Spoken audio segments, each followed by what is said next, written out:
Aujourd'hui, je vous présente 5 exercices pour travailler les abdominaux sur TRX. Pour le Superman, donc je vous propose de positionner vos mains sur les poignées du TRX, les pieds derrière en appui sur les orteils, donc sentir que les pieds sont bien ancrés au sol. Toujours en s'assurant que le dos reste bien droit, on va le plus loin possible. Je vous invite même à maintenir la posture pendant 1 à 2 secondes, puis de revenir ensuite à la position initiale.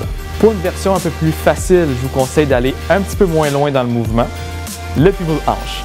Encore une fois, on positionne les mains sur les poignées du TRX, les pieds bien ancrés derrière. On s'assure d'avoir les abdominaux qui sont engagés. Nous allons ramener un genou vers son coude opposé. Je vous rappelle de maintenir la contraction pendant 1 à 2 secondes avant de revenir en position initiale.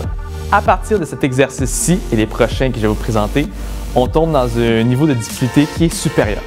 C'est-à-dire qu'en plus de solliciter nos muscles abdominaux, nous allons solliciter de manière importante les épaules, les triceps et peut-être même les pectoraux. Tirage latéral de genou.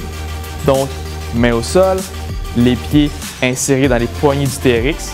Une fois que je suis confortable dans la position, je m'assure de bien gainer les abdominaux, je m'assure que mon dos est bien droit et je peux effectuer le mouvement.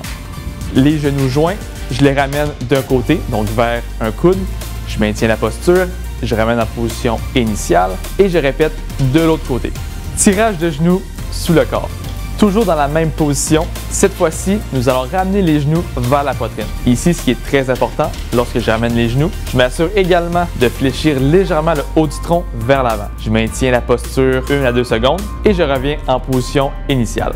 Lors du jackknife, le but étant de ramener les pieds vers la poitrine tout en fléchissant le haut du tronc, donc le sternum vers l'intérieur du nombril. Ce qu'on veut représenter, c'est un V inversé. Pensez à monter au fessier le plus haut possible pendant le mouvement. Maintenez la contraction 1 à 2 secondes avant de relâcher et revenir en position initiale. Merci à tous et au plaisir de se revoir dans une prochaine capsule.